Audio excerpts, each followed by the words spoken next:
नमस्कार दोस्तों, finish classes bye PS में आपका स्वागत है। हम प्रीवियस ईयर क्वेश्चन बीपीएससी का कर रहे थे, जिसमें हमने एंशिएंट कवर किया था और मिडवल कवर करता, जिसमें हमने अभी तक 20 क्वेश्चन मिडवल के कवर कर लिए थे। ठीक, तो हम आगे आज नेक्स्ट क्वेश्चन 20 के आगे से बात करेंगे। उससे पहले बता दूँ कि जो भी नए हैं डिस्क्रिप्शन में जाएंगे, टेलीग्राम लिंक ज्वाइन करेंगे।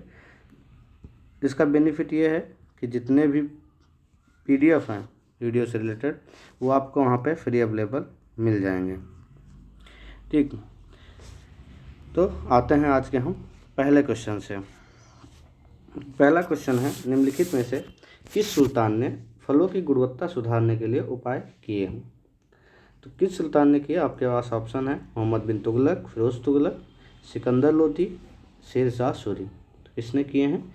तो ये फिरोज तुगलक ने किए हैं। ठीक, अगर हम पूछें फिरोज तुगलक का काल कब तक रहा है, तो फिरोज तुगलक का जो काल रहा है, जो फिरोज तुगलक आया शासन में, तो आया था 1351 में। कब आया था? 1351 में आया था। ठीक, जिसका राज्याभिषेक हुआ था। लेकिन इसका ये ऐसा राजा है जिसका राज्याभिषेक 2 बार हुआ। एक ठट्टा में हुआ था, पहला जो राज्याभिषेक हुआ था वो मार्च में हुआ था, और अगस्त में इसका दोबारा राज्याभिषेक दिल्ली में हुआ था। दूसरी चीज़, फिरोज शाह तुगलक ने बागवानी में अपनी अभिरुचि के कारण दिल्ली के निकट लगभग 1200 नए बाग लगवाए थे। कितने? 1200 नए बाग लगवाए थे, और अलाउद्दीन के 30 पुराने बागों को फिर से ये लगवाया था।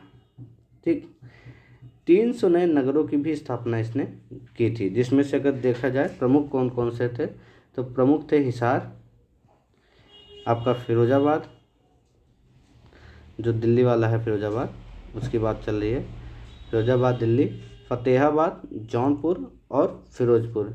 ये इसके प्रमुख थे 300 में से, जो नए नगरों की स्थापना इसने की थी। नेक्स्ट क्वेश्चन है आपका, फारसी यात्री अब्दुल रज्जाक भारत में किस राजा के शासनकाल में आया था? देवराय प्रथम के, कृष्णदेवराय प्रथम के, कि देवराय द्वितीय के, कि कृष्णदेवराय द्वितीय के? तो ये आया था देवराय द्वितीय के।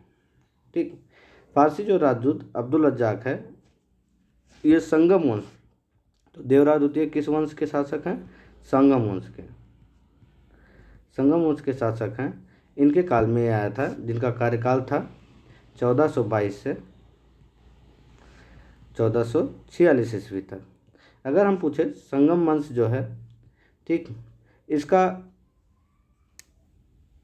स्थापना किसने किया? तो इसकी स्थापना किया था, स्थापना जो मतलब संगम वंश आया था, पहला जो राजा कौन था? तो 1336 में हरिहर ने किया था। किसने?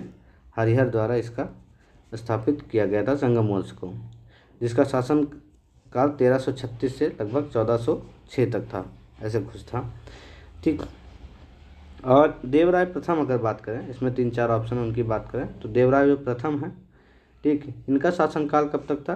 तो देवराय द्वितीय के पहले का जो शासनकाल था उनका था लगभग 1406 से 1422। ठीक, तो संगम वंश किस शासनकाल में आया था? तो ये विजयनगर जो साम्राज्य है उसमें आया था, और उसने अपने यात्रा वृत्तांत सदाइन व मज्म, ठीक, एक है जो जिसमें कृष्णदेव राय का वर्णन किया है, उसका नाम, उसमें उसका नाम है सदाइन व मज्म उल बहरीन। ठीक, इसमें देवराय द्वितीय के शासनकाल का वर्णन किया, किसने किया? अब्दुल रज्जाक ने। नेक्स्ट क्वेश्चन है, तैमूर के आक्रमण के बाद भारत में किस वंश का राज स्थापित हुआ? तो तैमूर का आक्रमण कब हुआ था? तैमूर का आक्रमण हुआ था 1398 में। कब हुआ था? 1398 ईस्वी में। तो 1398 ईस्वी में तैमूर के आक्रमण के बाद किस वंश को राज स्थापित हुआ था? वो था सैयद वंश का। ठीक है, तुगलक के शासन को कमज़ोर करने के बाद, ठीक है, 1412 में, कब? 1412 ईस्वी में नसीरुद्दीन की मृत्यु के बाद, नसीरुद्दीन की मृत्यु के बाद क्या हुआ कि तुगलक वंश का अंत हो गया, और 1413 में, कब? 1413 में दौलत खां का दिल्ली का सुल्तान चुना गया, परंतु दौलत खां के जो सूबेदार था खिज्र खां, जो खिज्र खां था उसने क्या किया, ठीक है, सूबेदार खिज्र ने उसको पराजित कर दिया, दौलत खां को, ठीक है, जो 1413 में बैठा था शासन पे। फिर उसके बाद ही तैमूर द्वारा नियुक्त लाहौर का सूबेदार था ये खिज्र खां, और तैमूर के आक्रमण के बाद इसने 1414 ईस्वी में, कब, 1414 ईस्वी में, 1414 ईस्वी में इसने क्या किया, ठीक, नई दिल्ली पर अधिकार करके एक नए वंश जिसको हम सैयद वंश कहते हैं उसकी नींव डाली। तो किसने नींव डाली थी, खिज्र खां ने। नेक्स्ट क्वेश्चन है, निम्नलिखित में से किस सुल्तान ने एक नगर बसाया था जहां अब आगरा है। तो किसने बसाया था ये बसाया था सिकंदर लोदी ने। तो सिकंदर लोदी जो है वो 17 जुलाई, कब, 17 जुलाई 1489, ठीक, ईस्वी को निजाम खां सुल्तान सिकंदर शाह के नाम से ये सिंहासन पर बैठा। वह लोधी वंश का महानतम शासक था और 1504 में सिकंदर लोदी ने राजस्थान के शासकों पर नियंत्रण के उद्देश्य से जो यमुना नदी के किनारे नामक एक नवीन नगर बसाया था और इसे ही अपनी राजधानी वो घोषित किया। ठीक, इसी में एक नाप का पैमाना बनाया था, उसी के समय आरंभ किया था। उसका नाम क्या है, तो अगर पूछा जाए गज सिकंदरी जो नाप का पैमाना है किसके शासनकाल में आया, तो वो सिकंदर लोदी के शासनकाल में आया। ठीक, साथ साथ कृषि और व्यापार की उन्नति के लिए भी इसने प्रयत्न किया। वह बहुत शिक्षित और विद्वान था, लेकिन स्वयं के आदेश से आयुर्वेदिक ग्रंथ का फारसी में अनुवाद किया, जिसका नाम क्या रखा था, जिसका नाम रहा था फरहंगे सिकंदरी। इसने फारसी में अनुवाद किया था आयुर्वेदिक ग्रंथ का, फरहंदे सिकंदरी। ठीक, उसी के समय गायन विद्या का भी एक श्रेष्ठ ग्रंथ रचना हुई थी, जिसका नाम है गायन विद्या का लज्जत सिकंदरी। क्या है, लज्जत ए सिकंदरी। ये सब सिकंदर लोदी के शासनकाल के सिकंदर शाही काल में हुआ। ठीक, सिकंदर लोदी जो है शहनाई सुनने का बहुत शौकीन था और वह गुरमुखी उपनाम से कविताएं लिखता था। किस उपनाम से, गुरमुखी। नेक्स्ट क्वेश्चन है, विजयनगर के उस पहले शासक की पहचान करें जिसने बहमनियों से गोवा छीना था। कौन सा शासक था जिसने बहमनियों से गोवा छीना था, तो वो थे आपके हरिहर द्वितीय। कौन थे, हरिहर द्वितीय। 1377 ईस्वी में बुक्का की मृत्यु के बाद हरिहर द्वितीय जो 1377 से 1407 के बीच में रहे, इन्होंने सिंहासन पर बैठे और महाराजाधिराज की उपाधि ग्रहण की। ठीक, यानी जो बुक्का प्रथम थे, ठीक है, ये कब तक थे, ये 1377 तक थे। उसके बाद कौन आया, हरिहर द्वितीय। उसने कनारा, मैसूर, त्रिचनापल्ली, कांची आदि जैसे जो प्रदेशों को जीता और श्रीलंका के राजा से राजस्व वसूल किया। बहमनी राज्य से भी उसका संघर्ष हुआ और 1377 ईस्वी में सुल्तान मुजाहिद ने उसके राज्य पर आक्रमण किया, किंतु वो सफल नहीं हुआ। तो किसने आक्रमण किया था 1377 में, सुल्तान मुजाहिद ने। हरिहर द्वितीय की सबसे बड़ी जो सफलता थी वो पश्चिम में बहमनी राज्य से, पश्चिम में बहमनी राज्य से क्या किया था, बेलगांव व गोवा छीना था। बेलगांव व गोवा क्या किया था, छीन लिया था। ठीक, तो गोवा नहीं, गोवा के साथ साथ बेलगांव की अगर आ जाए तो बेलगांव भी बुक्का हरिहर द्वितीय ने छीना था। किससे, बहमनी राज्य से। ठीक, वह शिव जो विरूपाक्ष हैं उनके उपासक था।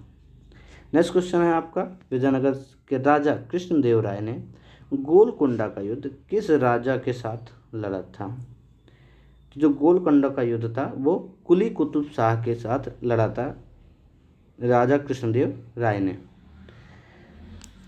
गोलकुंडा में कुतुबशाही वंश का स्थापना कुली कुतुब शाही ने की थी।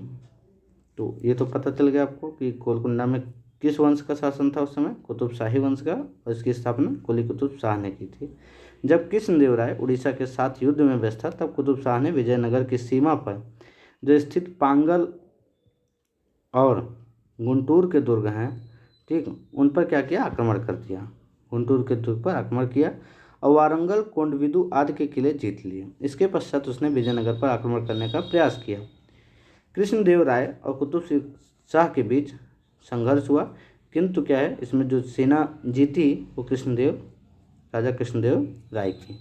कुतुब शाही उसमें हार गया। नेक्स्ट क्वेश्चन है, विजयनगर साम्राज्य की वित्तीय व्यवस्था की मुख्य विशेषता क्या थी? ठीक है, अतिरिक्त लगान, दूसरा कह रहा है आपका भू राजस्व, तीसरा कह रहा है बंदरगाहों से आमदनी, फिर है मुद्रा प्रणाली। तो जो भू राजस्व है ये विजयनगर साम्राज्य की वित्तीय व्यवस्था की मुख्य विशेषता थी। विजयनगर राज्य के विभिन्न स्रोतों से आय प्राप्त होता था। अगर देखें तो एक हो गया भू राजस्व, हो गया आपको दिया हुआ है भू राजस्व, संपत्ति कर, व्यापारिक कर और व्यवसायिक कर। साथ साथ उद्योगों पर लगाए जाने वाले जो कर थे वो सामाजिक एवं सामुदायिक कर तथा अपराधों के लिए आरोपित जो अर्थदंड होता था वहाँ से भी आय प्राप्त होती थी। भूमि को भली भांति सर्वेक्षण किया जाता था और उपज का जो है कितना भाग, 1/6 भाग ना क्या है भूमि कर के रूप में वसूल किया जाता था। भूमि कर को एक और नाम से जाना जाता था जिसको शिष्ट कहते हैं। ठीक, क्या शिष्ट कहते हैं। केंद्रीय राजस्व विभाग को 58, जिसको अस्थमन या अथमन कहा जाता था, तो राजस्व विभाग को कहा जाता था, केंद्रीय राजस्व विभाग को 58 कहा जाता था। नेक्स्ट क्वेश्चन है, विजयनगर साम्राज्य का अवशेष कहाँ मिलता है? तो इसका जो अवशेष है वो कहाँ मिलता है? हम्पी में। विजयनगर साम्राज्य का हम्पी के जो खंडहर है, जिसको कहाँ पे है ये हम्पी, वर्तमान में ये कर्नाटक में है। कहाँ पे है? कर्नाटक में है। विजयनगर साम्राज्य की प्राचीन राजधानी का प्रतिनिधित्व करते हैं। विजयनगर काल में जो विरूपाक्ष मंदिर है वो यहीं पर स्थित है। तो हम्पी में कौन सा मंदिर है? विरूपाक्ष मंदिर। ठीक है, तो अभी मैंने किसको बताया कि ये शिव का उपासक थे। ठीक, हरिहर द्वितीय जो थे वो विरूपाक्ष जो शिव के उपासक थे। तो हम्पी क्या है, ये भी यूनेस्को की, जो हम्पी है ये यूनेस्को की विरासत स्थलों की सूची में शामिल है, ये याद रखना। नेक्स्ट क्वेश्चन है आपका, दीवाने अर्ज विभाग संबंधित था किससे? तो दीवाने अर्ज विभाग जो था वो संबंधित था रक्षा विभाग से। दीवाने आरिज ममालिक सल्तनत काल में सैन्य विभाग था जिसका एक प्रमुख अधिकारी होता था, और आरिज ममालिक का विभाग ही दीवाने अर्ज कहलाता था। मतलब इसको और भी नाम से जाना जाता है दीवाने अर्ज को, जिसको कहा जाता था आरिज ममालिक, आरिज ए ममालिक कहा जाता था। ठीक, या दीवाने आरिज कहा जाता था, जिसको बाद में इसका विभाग ही दीवाने अर्ज भी कहलाता था। और इस विभाग की जो स्थापना किसने की थी अगर पूछा जाए तो स्थापना की थी बलबन ने। किसने किया था? बलबन ने। नेक्स्ट क्वेश्चन है, शिवाजी की राजधानी कहाँ थी? तो जो शिवाजी की राजधानी थी वो थी रायगढ़ में। 1674 में, कब? 1674 ईस्वी में शिवाजी ने अपना राज्याभिषेक कराया और छत्रपति की उपाधि धारण की। रायगढ़ को अपनी राजधानी बनाए थे उस समय इन्होंने, और इन्हीं के समय उस युग में महान विद्वान जो बनारस के पंडित थे गंगा भट्ट, उन्हें क्षत्रिय घोषित करते हुए उनका राज्याभिषेक कराया था। मतलब गंगा भट्ट ने राज्याभिषेक शिवाजी का कराया था। तो कभी कभी क्वेश्चन आ जाता है तो ये याद रखना। पीसीएस है वो छोटे छोटे क्वेश्चन ही पूछता है फैक्चुअल अंदर उसके, तो इस चीज़ का ध्यान रखना। सरजमी प्रथा किससे संबंधित थी? तो सरजमी जो प्रथा थी वो संबंधित थी आपके मराठा भू राजस्व प्रथा से। मराठा काल में सरजमी प्रथा जो है वो भू राजस्व प्रशासन से संबंधित थी। इस काल में जो मराठा जागीरदार होते थे उनको सरजमी भूमि उनके निर्वहन के लिए प्रदान की जाती थी। तो ये किसके सामने? मराठा भू राजस्व प्रथा थी। बहमनी राज्य के संस्थापक कौन थे? तो बहमनी राज्य का जो संस्थापक था वो अलाउद्दीन हसन था। ठीक है, तो अगर देखें तो दक्कन के अमीरान ए सदा के विद्रोह के परिणामस्वरूप मोहम्मद बिन तुगलक के शासन काल के अंतिम दिनों में जो बहमनी साम्राज्य है उसकी स्थापना हुई। तो कब स्थापना हुई? दक्कन के अमीरान सादाह के विद्रोह के परिणामस्वरूप, जब मोहम्मद बिन तुगलक के शासनकाल के अंतिम दिनों में, ठीक, तुगलक वंश के बाद, जाफर खां जो हसन गंगू, जिसको हसन गंगू बोलते थे, 1347-1358 ईस्वी नामक एक सरदार ने अलाउद्दीन हसन बहमन शाह की उपाधि धारण की। तो इसने क्या किया 1347 ईस्वी में, कब 1347 ईस्वी में इसने एक याद रखना कि जफर खां नामक एक सरदार था जिसने किसकी उपाधि धारण की, अलाउद्दीन हसन बहमन शाह, ठीक है, अलाउद्दीन हसन बहमन शाह, ठीक।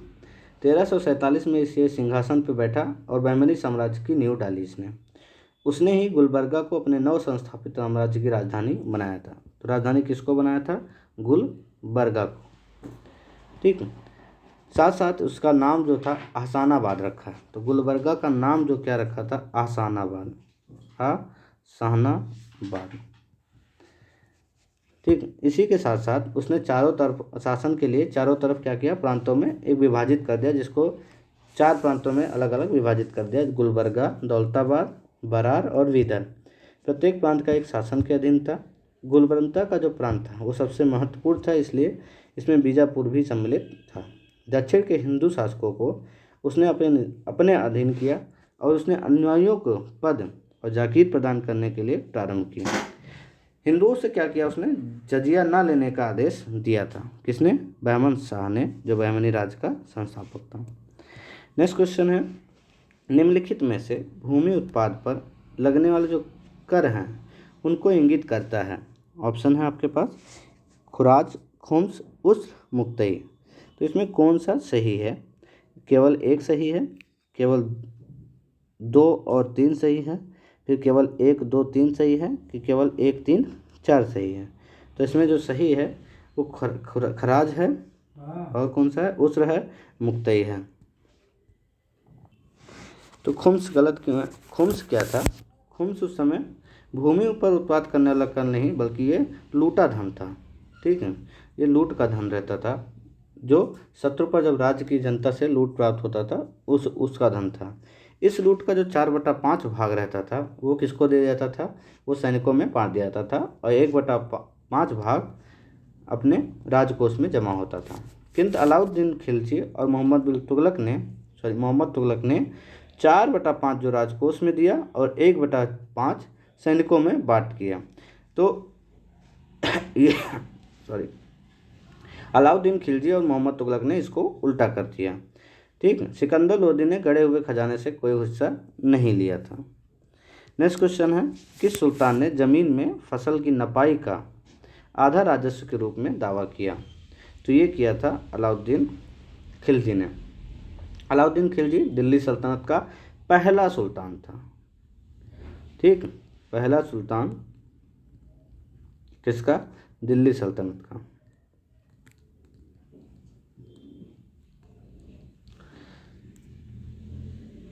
जिसने क्या किया था, भू राजस्व की नीति में कुछ परिवर्तन किए थे और उसने क्या किया, उपज का 50% भू राजस्व के रूप में निश्चित किया, जिसे अनाज के रूप में लेने के लिए जोर दिया। इससे पूर्व बलबन और इल्तुतमिश ने क्या किया था कि भू राजस्व उपज की 1/3 दर से अधिक नहीं लिया था, ठीक। मोहम्मद बिन तुगलक के काल में भूमि कर दर जो है वो अलाउद्दीन की भांति ही 50% ही थी, लेकिन जहां अलाउद्दीन ने राजस्व निर्धारण भूमि पैमाइश के आधार पर किया था, वहीं तुगलक ने क्या किया, पैमाइश के अनुमान के आधार पर राजस्व निर्धारित किया था,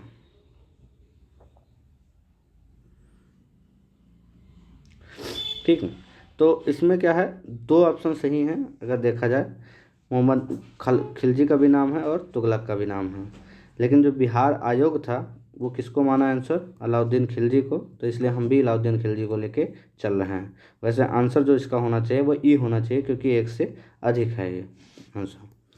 नेक्स्ट क्वेश्चन है, शेख बहाउद्दीन जकारिया किस संप्रदाय के थे। तो ये थे आपके सोहरावर्दी संप्रदाय के।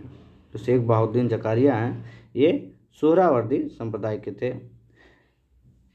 जो प्रारंभ कब हुआ था, 1182 से 1262 ईस्वी। सूफियों के इस संप्रदाय में शेख सदरुद्दीन आरिफ, शेख रुकनुद्दीन अबुल फतह और शेख जलालुद्दीन सुर्ख ये आदि प्रमुख हुए। इस संप्रदाय के जो संत हैं वो सुखमय जीवन पर बल देते थे, ठीक है, और धन संपत्ति को साधना में बाधक नहीं मानते थे, मतलब इनके लिए बाधक नहीं थी धन और संपत्ति। नेक्स्ट क्वेश्चन है, इन शासकों में किसने अपनी सैन्य टुकड़ियों को 200, 250 और 500 की इकाइयों में विभाजित किया? ठीक, तो ये किसने किया है ये पूछा जा रहा है। तो ये किया है आपके ऑप्शन होगा ई, एक से अधिक। क्यों? क्योंकि इस्लाम शाह शेरशाह का पुत्र था और इस्लाम शाह ने पूरे उत्तर भारत में 8 वर्षों तक शासन किया। उसकी मृत्यु जो है कब हुई थी? 1553 में। कौन? इस्लाम शाह। इस्लाम शाह ने अपनी सैन्य टुकड़ियों को 500, 200, 250, 500 की इकाइयों में बांटा, मतलब पहले 50, फिर 200, फिर 250, फिर 500 की इकाइयों में विभाजित किया। संभवतः शेरशाह के समय भी सैन्य विभाजन की यह प्रणाली प्रचलित थी, ठीक। क्यों? क्योंकि बिहार आयोग जो इसका आंसर माना है वो ई माना है, तो इसलिए दोनों आंसर माना जाएगा, सी और डी, ऑप्शन ई सही होगा। नेक्स्ट क्वेश्चन है, जवाबित का संबंध किससे था? जवाबित का जो संबंध था वो राज्य के कानून से था। नेक्स्ट क्वेश्चन है आपका, सल्तनत काल के सिक्के टंका, सासगनी और जीतल किन धातुओं के थे? तो ये थे जो है वो आपके चांदी फिर तांबा। सल्तनत काल में जो टंका था वो चांदी का था, जीतल तांबे का बना होता था। ये दोनों सिक्के क्या थे? इल्तुतमिश द्वारा प्रचलित किए गए थे। तो किसके द्वारा प्रचलित किए गए थे? इल्तुतमिश के द्वारा। सस्कनी भी चांदी का सिक्का था। टंका एवं जीतल का अनुपात लगभग 1.48 था, 1:48 था, ठीक। टंका जीतल का अनुपात जो था, मतलब एक टंका था तो 48 जीतल। नेक्स्ट क्वेश्चन है आपका, भारत में कागज़ का प्रयोग कब से प्रारंभ हुआ? तो भारत में जो कागज़ का प्रयोग था वो 12वीं शताब्दी से प्रारंभ हुआ। विश्व का जो सर्वप्रथम कागज़ का जो प्रयोग है, आविष्कार है, वो कहाँ पे हुआ? वो चीन में हुआ। सर्वप्रथम कागज़ का जो आविष्कार था वो चीन में हुआ। भारत में कागज़ का प्रयोग 12वीं शताब्दी से हुआ और आशुतोष संग्रहालय कलकत्ता में 11 से 5 ईस्वी का पेपर संरक्षित किया गया है। किसमें? आशुतोष संग्रहालय। आशुतोष संग्रहालय कहाँ पे है? ये कलकत्ता में। इसमें 1105 ईस्वी का जो पेपर है वो संरक्षित किया गया है, जिसका शीर्षक है पंचरक्षा। ये भारत में कागज़ का सबसे प्राचीन प्रमाण है। नेक्स्ट क्वेश्चन है, तबकात ए नासिरी का लेखक कौन था? तो तबकात नासिरी का अगर लेखक देखें तो ये थे मिनहाज उस सिराज। कौन था? मिनहाज उस सिराज। ये उसका ग्रंथ था जो सुल्तान नसरुद्दीन को समर्पित किया गया था। किसको? सुल्तान नासिरुद्दीन को समर्पित किया गया था। इस ग्रंथ में 23 अध्याय हैं। रॉबर्टी ने इसका अंग्रेजी अनुवाद भी किया। तो पूछ लिया अगर मिनहाज उस सिराज का जो अंग्रेजी अनुवाद हुआ, वो किसने किया? तो वो रॉबर्टी ने किया। किसने? रॉबर्टी ने तबकाते नासिरी का अंग्रेजी अनुवाद किया। इसमें क्या था इस पुस्तक में कि मोहम्मद गौरी की भारत विजय का प्रत्यक्ष वर्णन मिलता है। ज्ञातव्य है कि मिनहाज जो था वो प्रथम इतिहासकार है जिसने यह कहा कि कुतुबुद्दीन ऐबक अपने नाम की मुद्राएं प्रसारित की और साथ साथ खुतबा भी पढ़ाया। नेक्स्ट क्वेश्चन है, सभी भक्ति संतों के मध्य एक समान विशेषता थी कि उन्होंने क्या किया? तो ऑप्शन है आपके पास, अपनी वाणी को उसी भाषा में लिखा जिसे उनके भक्त समझते थे, पुरोहित वर्ग की सत्ता को नकारा, स्त्रियों को मंदिर जाने के प्रोत्साहित किया, मूर्ति पूजा को प्रोत्साहित किया। तो ऑप्शन क्या है? ए होगा, अपनी वाणी को उसी भाषा में लिखा जिससे उनके भक्त समझते थे, ठीक है। तो भक्ति आंदोलन के संतों का आचार बहुत ऊंचा था। उसमें से जो बहुतों ने देश का भ्रमण भी किया और कई प्रकार के लोगों से मिले जिनका विचार भिन्न है। संतों ने क्या किया कि साधारण लोगों की भाषाओं को उन्नत करने में अपना योगदान दिया। उन्होंने हिंदी, पंजाबी, बंगला, तेलुगु, कन्नड़, तमिल इत्यादि भाषाओं की उन्नति में बहुत योगदान दिया। साथ ही साथ अगर देखें तो भक्ति आंदोलन के संत जो थे वो अपने उपदेश जो थे वो क्षेत्रीय भाषाओं में ही करते थे, ताकि इससे क्या होगा, जो वहाँ के लोग हैं वो उपदेश आसानी से सुन और समझ सकें, जिससे क्षेत्रीय भाषाओं का भी विकास हो। नेक्स्ट क्वेश्चन है कि सुल्तान ने निजामुद्दीन औलिया ने भेंट करने से इनकार कर दिया था। तो कौन सा सुल्तान था जिसने निजामुद्दीन औलिया ने भेंट करने से इनकार किया था? ऑप्शन है आपका जलालुद्दीन खिलजी, अलाउद्दीन खिलजी, गयासुद्दीन तुगलक और मोहम्मद बिन तुगलक। तो बी ऑप्शन है अलाउद्दीन खिलजी। शेख निजामुद्दीन औलिया ने 7 सुल्तानों का राज्य देखा, जो कि एक के बाद एक सत्तासीन होते रहे, किंतु वे कभी भी किसी के दरबार में नहीं गए। सुल्तान जो जलालुद्दीन ने शेख से मिलने का बहुत प्रयास किया, यहाँ तक उसने शेख के प्रिय शिष्य अमीर खुसरो के माध्यम से भी प्रयत्न किया, किंतु शेख का ज्ञात हुआ कि सुल्तान आने वाला है तो वे अजोधन चले गए। इस प्रकार औलिया ने न तो सुल्तान से मिले और न ही उनको इनकार किया। ठीक। दूसरी तरफ जब अलाउद्दीन ने उनसे मिलने की आज्ञा मांगी तो शेख ने उत्तर क्या दिया था कि मेरे मकान के 2 दरवाजे हैं, यदि सुल्तान एक के द्वारा आएगा तो दूसरे के द्वारा क्या होगा, बाहर चला जाएगा। तो सुल्तान अब ये निजामुद्दीन औलिया और किस नाम से प्रसिद्ध हैं? इनको महबूब ए इलाही कहा जाता है। क्या कहा जाता है? महबूब ए इलाही। नेक्स्ट क्वेश्चन है 12 मासा की रचना किसने की थी? तो 12 मासा की जो रचना थी वो किया है मलिक मोहम्मद जायसी ने। पद्मावत की रचना किसने की? जायसी ने ही की। अखरावट की जायसी ने। आखिरी कलाम जायसी ने। ठीक। ये इसमें कुछ हिंदी साहित्य में इनका अपना महत्वपूर्ण स्थान है पद्मावत की वजह से। तो मलिक मोहम्मद जायसी की कुछ विभिन्न रचनाएं थी, जिसमें 12 मासा की भी रचना थी। नेक्स्ट क्वेश्चन है पानीपत के युद्ध में बाबर की जीत का मुख्य जो कारण था वो क्या था? तो वो था आपका उसकी जो सैन्य कुशलता के कारण उसका जीत का मुख्य कारण था। पानीपत की पहली लड़ाई कब हुई थी? 21 अप्रैल 1526 को। बाबर और किसके बीच में? बाबर और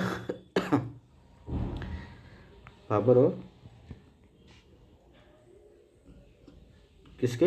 इब्राहिम लोदी के।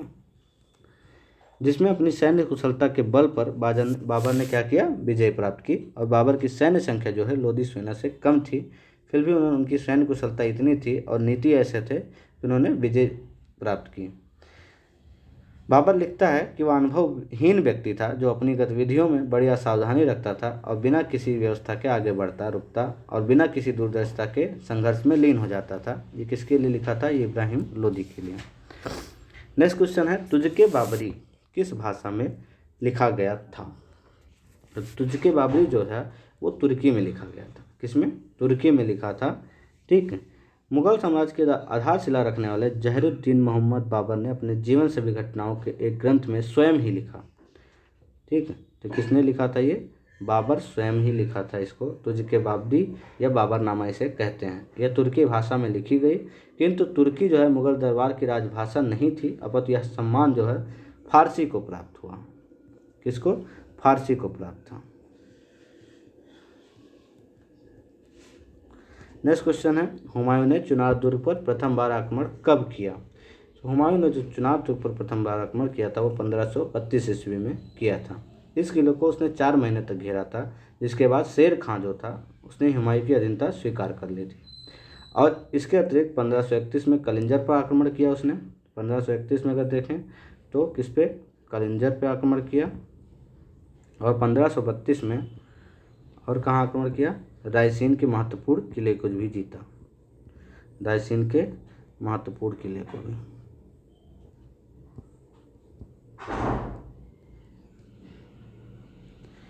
नेक्स्ट क्वेश्चन है निम्नलिखित में से किसने अपने बादशाह पति के लिए मकबरे का निर्माण करवाया था? तो ये कौन करवाया था? ये करवाए थे आपकी हाजी बेगम ने। किसने? हाजी बेगम ने अपने पति हुमायूं के जो मकबरा है उसका निर्माण कहाँ करवाया था? दिल्ली में। कहाँ पे? दिल्ली में कराया था, जिसको दीन पनाह नाम से जाना जाता है। दीन पनाह, उसमें 1564 में कब करवाया था? कब? 1564 ईस्वी में।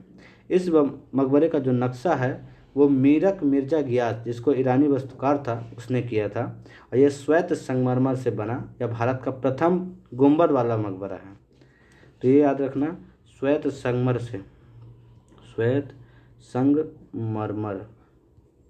से बना भारत का प्रथम मकबरा, प्रथम गुंबद वाला मकबरा था। गुंबद वाला मकबरा कौन सा? हुमायूं का। ठीक, याद रखना। नेक्स्ट क्वेश्चन है, हुमायूं नामा की रचना किसने की थी? तो हुमायूं की नामा की रचना हुई थी वो गुलबदन बेगम ने की थी। बाबर की शाहजादी गुलबदन बेगम ने हुमायूं नामा की भी रचना की थी, जो फारसी में था। किस भाषा में? फारसी में था, जो मुगलों की भाषा थी। बादशाह अकबर ने अकबरनामा के प्रणयन के लिए सामग्री एकत्र करने के उद्देश्य से यह आदेश दिया कि बाबर और हुमायूं के राज्यकाल के विषय में जिसे कुछ भी स्मरण हो उसे लेखबद्ध करके उसकी सेवा में प्रस्तुत करें। अतः उसने क्या किया, लोगों ने इतिहास लिखना प्रारंभ किया और गुलबदन ने हुमायूं नामा की रचना इसी आदेशानुसार किया। हुमायूं द्वारा लड़े गए 4 प्रमुख युद्धों को तिथि अनुसार सही क्रम में अंकित करें। ठीक, तो इसमें ऑप्शन कौन सा सही है? डी। कौन सा? डी। क्यों? देवरा का जो युद्ध था वो 1531 में लड़ा गया। ठीक, और उसके बाद चौसा का कब लड़ा गया? 1539 26 जून को सॉरी। और उसके बाद कन्नौज का जो युद्ध था वो कब लड़ा गया? तो कन्नौज का युद्ध 17 मई 1540 को। और सरहिंद का जो युद्ध था वो कब लड़ा गया? तो वो 22 जून 1555 को। ये लाइन से हैं। ठीक, तो पहले देवरा लड़ा, फिर चौसा, फिर कन्नौज, फिर सरहिंद। 31, 34, 40, 55। इसी के बाद जो सरहिंद का लड़ाई था लास्ट में, इसी के बाद उसने क्या किया, एक बार पुनः अपना खोया राज्य जो है वापस पा गया था। निम्नलिखित में से किस सुल्तान ने अपने पहले हजरत आला की उपाधि अपनाई और बाद में सुल्तान की?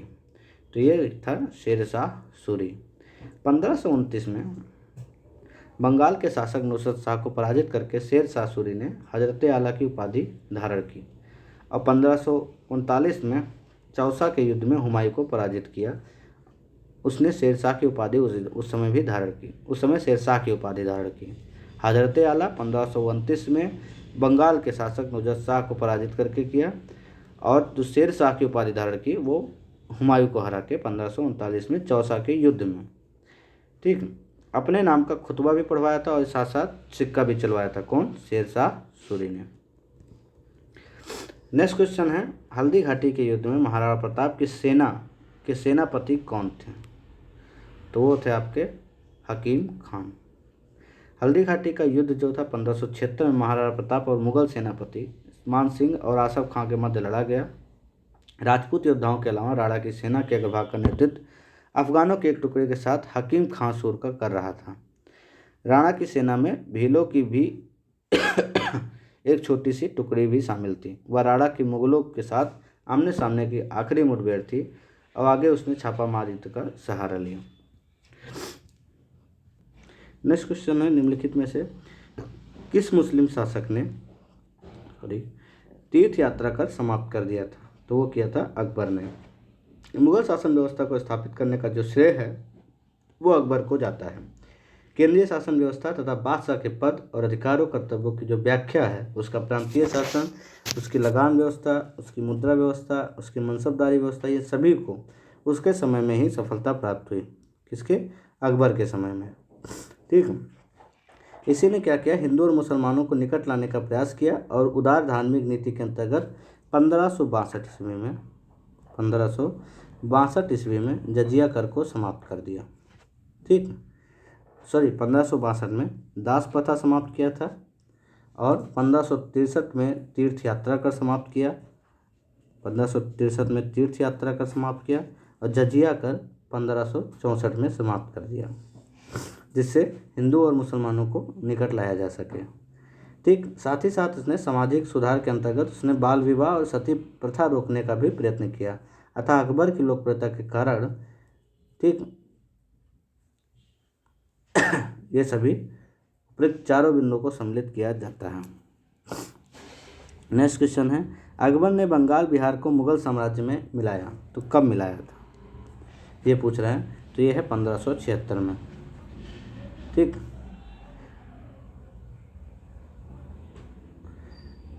12 मार्च 1576 को टोडरमल, मुजफ्फर खां, हुसैन कुली खां ने मिलकर दाऊद को पूर्णतः पराजित किया। इस प्रकार 1576 में बंगाल तथा बिहार को पूर्ण रूप से मुगल साम्राज्य में शामिल कर लिया गया। ठीक, नेक्स्ट क्वेश्चन है आपका, भारत में किसके शासनकाल में इंग्लिश ईस्ट इंडिया कंपनी का गठन हुआ। तो ये ऑप्शन आपका कौन सा सही है, अकबर के शासनकाल में। दिसंबर 1599 में लंदन में कुछ व्यापारियों ने लॉर्ड मेयर की अध्यक्षता में एक सभा का आयोजन किया और 1599 में कंपनी का गठन किया गया। इसका नाम governor and company of merchants of London trading into the east Indies रखा गया। इसे जॉन कंपनी के नाम से भी जाना जाता था। इस दौरान भारत का जो बादशाह था वो कौन था, अकबर था। नेक्स्ट क्वेश्चन है, एदमादुद्दौला का मकबरा जो है वो आगरा में किसने बनवाया था। तो वह बनवाया था नूरजहाँ ने। एदमादुद्दौला का जो मकबरा नूरजहाँ ने कब बनवाया था, 1622 से 28 ईस्वी के मध्य बनवाया था। ये कौन थे, ये नूरजहाँ के पिता थे जो उनकी मृत्यु के बाद बनवाया। आगरा में यमुना नदी के तट पर स्थित एक अत्यंत अलंकृत इमारत है। आगरा में यह चतुर्भुजाकार मकबरा बेदाग सफ़ेद संगमरमर का बना ऐसा पहला मकबरा है जिसने बड़े पैमाने पर संगमरमर का प्रयोग किया गया था। अलंकरण के लिए इस्लामिक भवनों में पहली बार जो पित्रा दूरा होता है, मतलब संगमरमर में सोने तथा कीमती पत्थरों की जो जड़ावट होती है उसका प्रयोग किया गया। तो अब क्वेश्चन है कि इस्लामिक भवनों में पहली बार पित्रा दूरा का जो प्रयोग था वो किस में किया गया, तो जो एतमादुल्ला का मकबरा है आगरा में उसमें किया गया। नेक्स्ट क्वेश्चन है, पित्रा दूरा निम्न में से किससे संबंधित है। ठीक, तो अभी मैंने बताया आपको किससे संबंधित है। ये है दीवारों में जो अर्धकीमती पत्थर जड़कर फूलों की नक्काशी करना, ए से संबंधित है। ठीक, तो सर्वप्रथम कहाँ पे इसका उपयोग हुआ था, पित्रा दूरा का एतमादुल्ला मकबरा में। और इस मकबरे का निर्माण कौन कराया था, नूरजहाँ ने। नेक्स्ट क्वेश्चन है, मध्यकाल में बटाई शब्द का अर्थ क्या था। तो अर्थ आपका था लगान निर्धारण करने का तरीका। मध्यकाल में क्या था, बटाई शब्द का तात्पर्य जो लगान निर्धारण की एक पद्धति थी जिसमें वास्तविक उपज का बंटवारा राज्य और कृषक के बीच होता था। राज्य और कृषक के बीच होता था और शेरशाह सूरी ने लगान निर्धारण के लिए 3 प्रणालियाँ अपनाई थी। नंबर 1 है नस्क बख्शी या जिसको बटाई बोलते हैं। दूसरा है लंक बटाई। तीसरा है रास बटाई।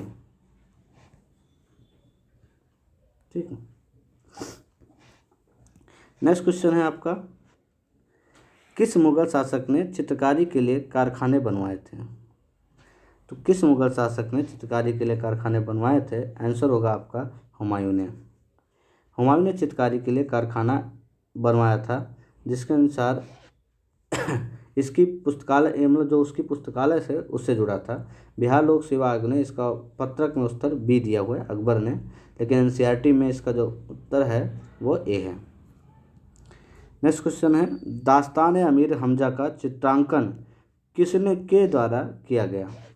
तो ये किया गया किसके द्वारा, बिहार पीसीएस ने इसका आंसर हटा दिया था। एक बार इसको पढ़ लेते हैं। अकबर ने अनेक ग्रंथों को चित्रित करवाया था, किसने, अकबर ने।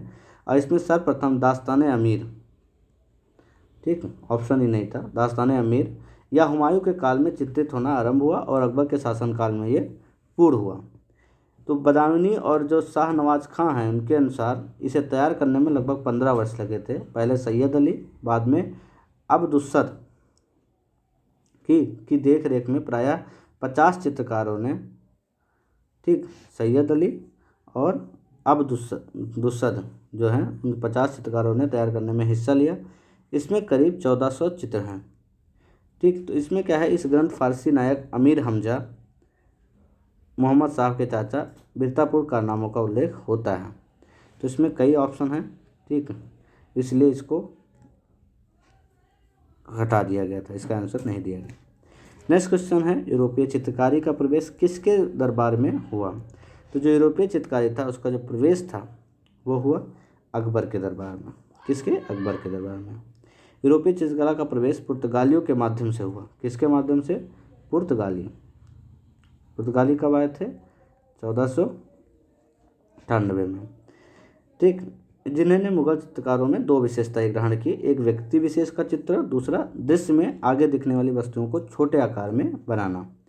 चित्रकला का जो विकास है हुमायूं के शासनकाल में प्रारंभ हुआ, लेकिन अकबर के शासनकाल में यूरोपीय चित्रकला का प्रभाव मुगल चित्रकला शैली पर भी पड़ा। अकबर के दरबार में मिस्किन और यूरोपीय शैली का चित्रकार था। ठीक, मिस्किन जो था वो एक यूरोपीय शैली का चित्रकार था, ये याद रखना, मिस्किन। अकबर के समय दसवंत अग्रणी चित्रकार था और जहांगीर के शासनकाल में जो मुगल चित्रकला को स्वर्ण युग कहा जाता है, जहांगीर का जो शासनकाल था उसमें मुगल चित्रकला का स्वर्ण युग कहा जाता है। नेक्स्ट क्वेश्चन है, दसवंत और बसावन प्रसिद्ध चित्रकार मुगल सम्राट के राज दरबारी थे। तो कौन से मुगल सम्राट के? तो ये थे आपके अकबर के, दसवंत और बसावन। ठीक, दसवंत जो एक कहार का बेटा था, काम से अकबर इतना प्रभावित हुआ कि उसे इस समय के अग्रणी चित्रकार बनने में सहयोग किया। ठीक, किंतु बाद में यह महान चित्रकार मानसिक रूप से विक्षिप्त हो गया और 1584 ईस्वी में इसने आत्महत्या कर ली। अकबरकालीन चित्रकारों के नाम जो है अबुल फजल ने अपनी पुस्तक आईने अकबरी में गिनाए हैं। कौन कौन से? दसवंत, बसावन, केशवलाल, मुकुंद, मिस्किन जो पुर्तगाली था, फारूक, कलम, माधव, जगन्नाथ, महेश, खेमकरण, तारा, सांवल, हरिवंश, इतने जो हैं वो अकबर के समय के शासनकाल के चित्रकार थे। नेक्स्ट क्वेश्चन है आपका, मुगल चित्रकार किसके नेतृत्व में अपने शीर्ष बिंदु पर थी? तो वो था ऑप्शन आपका जहांगीर। अभी मैंने बताया कि वो स्वर्णकाल माना जाता है जहांगीर के शासनकाल को, कि मुगल चित्रकला का एक स्वर्ण युग माना जाता है। इसी में वो अपने एक शिखर पर पहुंची थी। ठीक, जहांगीर क्या था, इस चित्रकला का बड़ा कुशल पारखी था और मुगल शैली में मनुष्यों को चित्र बनाते समय एक ही चित्र में विभिन्न चित्रकारों द्वारा, जिसमें मुख, शरीर, पैरों का चित्रित करने का रिवाज था। जहांगीर का दावा था कि किसी भी चित्र में विभिन्न चित्रकारों के अलग अलग योगदान को पहचान सकता था। शिकार, युद्ध, राज दरबार के दृश्यों को चित्रित करने के अलावा जहांगीर के काल में मनुष्यों, जानवरों के चित्रों की बनाने की कला भी वो प्रगति में आई। ठीक, तो अबुल हसन जो था, जहांगीर के सिंहासनारोहण का एक चित्र बनाया था, जैसे जहांगीर की आत्मकथा तुझके ए जहांगीरी के मुख्य पृष्ठ पर लगा दिया गया। इस प्रकार जहांगीर के काल को मुगल चित्रकला का स्वर्ण युग कहा जाता है। नेक्स्ट क्वेश्चन है आपका, जाप्ती प्रणाली किसकी उपज थी? तो ये थी अकबर की। अकबर के शासनकाल में भू राजस्व वसूली के जाप्ती प्रणाली का प्रचलन हुआ, जो भूमि सर्वेक्षण, भू राजस्व निर्धारण, इसके लिए दस्तूरुल अमल और जाप्ती खासरे की तैयारी पर आधारित थी। समाज के अधिकतर जो भूभाग यही प्रणाली इसमें प्रचलित थी। नेक्स्ट क्वेश्चन है आपका, यह कथन किसका है कि अकबर के शासनकाल में इलाहाबाद में 40 स्तंभ युक्त मंजिल के निर्माण में 50,000 से 20,000 लोगों ने 40 साल तक काम किया था? तो इसका आंसर क्या होगा? आंसर होगा विलियम पिंच। इसने कहा था, इनके अनुसार जो इलाहाबाद स्थित पैलेस ऑफ 40 है, पिलर्स के नाम से निर्माण में 40 वर्ष लगे। पैलेस ऑफ 40, उसके निर्माण में 40 साल लगे और इसके निर्माण हेतु 20,000 लोगों ने काम किया। नेक्स्ट क्वेश्चन है, कश्मीर का अकबर नाम से प्रसिद्ध सुल्तान कौन था? तो कश्मीर का अकबर नाम से जो प्रसिद्ध सुल्तान था वो था सुल्तान जैनुल आबिदीन। अकबर के समान ही ये धर्म सहिष्णु और समाज कार्यों के लिए जाना जाता था। ठीक, जिसे कश्मीर का अकबर कहा गया। उसने संस्कृत को अपने महत्वपूर्ण ग्रंथों में अनुवाद कराया और श्री भट्ट और मंसूर बिन अहमद जैसे वैद्यों को संरक्षण प्रदान किया। किसको किसको? श्रीभट्ट और मंसूर बिन अहमद। तो अगर पूछ लिया जाए कि श्रीभट्ट और मंसूर बिन अहमद जैसे वैद्यों का संरक्षण किसके शासनकाल में हुआ, तो ऑप्शन आएगा आपका जो सुल्तान जैनुल आबदीन जिसे, ठीक, उसके बाद अकबर। तो ऐसे ध्यान रखना कि सुल्तान जैनुल आबदीन है जिसको ही कश्मीर का अकबर कहा जाता है, उसके शासनकाल में संरक्षण प्राप्त हुआ। नेक्स्ट क्वेश्चन है, दो अस्पा एवं सिंह अस्पा जो है वो प्रथा किसने शुरू की? तो ये प्रथा है, ये शुरू किया था जहांगीर ने। दो अस्पा क्या है? इसमें क्या है, दो अस्पा जो है इसमें मनसबदारों को अपने सवार पद के दोगुने घोड़े रखने पड़ते थे। जो मनसबदार होते थे तो जितने सवार पद होते थे उनके दोगुने घोड़े रखने पड़ते थे। सिंह अस्पा क्या है? सिंह अस्पा में मनसबदारों को अपने सवार पद के 3 गुने घोड़े रखने होते थे। नेक्स्ट क्वेश्चन है आपका, ईरान के शाह मुगल शासकों के बीच झगड़े की जड़ क्या थी? तो ये झगड़े की जड़ जो थी वो कंधार था। कंधार राज्य ईरान शाह के और मुगलों के बीच संघर्ष की एक जड़ थी, जिसमें कंधार को अपने हाथों में रखना मुगल शासक तथा ईरान के शाह के लिए प्रतिष्ठा का एक विषय बना था। दोनों शासकों ने क्या किया? समाजवादी योजनाओं को कार्यान्वित किया और बहुत कुछ जो है वो कंधार को अपने हाथों में रखने का ही निर्भर करता था। नेक्स्ट क्वेश्चन है आपका, दिल्ली के लाल किले का निर्माण किसने कराया था? तो ये आई थिंक सबको पता है, शाहजहाँ ने कराया था। किसने? शाहजहाँ ने। अकबर के फतेहपुर सीकरी की भांति शाहजहाँ ने दिल्ली अपने नाम पर शाहजहानाबाद नामक एक नगर की स्थापना की और 1638 ईस्वी में वहाँ अनेक सुंदर और वैभवपूर्ण भवन का निर्माण कराया। ठीक है, उसी समय क्या हुआ, शाहजहानाबाद में भवनों में लाल किला जो है सबसे प्रमुख है। यह चतुर्भुजाकार यह किला लाल बलुआ पत्थर से निर्मित के कारण लाल किला के नाम से प्रसिद्ध हुआ। इसका निर्माण कब हुआ? 1648 ईस्वी में इसका निर्माण पूर्ण हुआ और किले के पश्चिमी द्वार का जो नाम है उसको लाहौरी दरवाज़ा कहा जाता है और दक्षिणी को दिल्ली दरवाज़ा, ये याद रखना। नेक्स्ट क्वेश्चन है, किस इतिहासकार ने शाहजहाँ के शासनकाल को मुगल काल का स्वर्ण युग कहा है? तो ये कहा है A.L. श्रीवास्तव ने। A.L. श्रीवास्तव की जो पुस्तक है मुगल कालीन भारत, ठीक, उसमें क्या कहा, शाहजहाँ का जो शासनकाल है भारत के मध्ययुगीन इतिहास में स्वर्ण युग से नाम से प्रसिद्ध है। यह केवल कला में वास्तुकला के दृष्टि से ही सत्य माना जाता है, बल्कि जो जैन सरकार है ये और B.A. स्मिथ ने शाहजहाँ के काल के स्वर्ण युग मानने के पक्ष में नहीं है। ये जो B.A. स्मिथ और जैन सरकार हैं ये नहीं मानते कि ये शाहजहाँ का काल जो था वो स्वर्ण युग काल था। तो कौन मानता है? केवल A.L. श्रीवास्तव। ठीक, बल्कि वहीं A.R. शर्मा जो हैं उन्होंने शाहजहाँ काल को स्पष्ट रूप से मुगल काल का स्वर्ण काल माना है। नेक्स्ट क्वेश्चन है, औरंगजेब द्वारा चलाए गए जो जिहाद का अर्थ क्या है? ठीक है, औरंगजेब ने जो जिहाद चलाया था उसका अर्थ है दारुल इस्लाम। ठीक, चलिए, औरंगजेब सर्वोपरि एक उत्साही सुन्नी मुसलमान था। उसकी धार्मिक नीति सांस्कारिक लाभ के किसी विचार से प्रभावित नहीं थी। उदार धारा के विरुद्ध जो है सुन्नी कट्टरता के समर्थक के रूप में राज सिंहासन प्राप्त करने वाले की हैसियत से उसने कुरान के कानूनों को कठोरता से लागू करने का प्रयत्न किया और इसी कानून के अनुसार उसने क्या किया कि जो धार्मिक मुसलमानों को अल्लाह की राह में मेहनत करनी चाहिए, और दूसरे शब्दों में अगर देखें तो कहा कि गैर जो मुसलमानी देश हैं उनके विरुद्ध धर्म युद्ध जिसे जिहाद कहते हैं वो करना चाहिए जब तक कि वे इस्लाम के राज्य मतलब दारुल इस्लाम के रूप में परिवर्तित नहीं हो जाते हैं। नेक्स्ट क्वेश्चन है, पटना में किस सिख गुरु का जन्म हुआ? पटना में जो जन्म हुआ था वो गोविंद सिंह का हुआ था। गोविंद सिंह जो थे वो सिखों के 10वें गुरु थे। कौन से नंबर के? 10वें गुरु थे। इनका जन्म 1666 ईस्वी में पटना बिहार में हुआ था। मृत्यु कब हुई थी? 7 अक्टूबर 1708 को। कहाँ पे? नांदेड़ महाराष्ट्र में।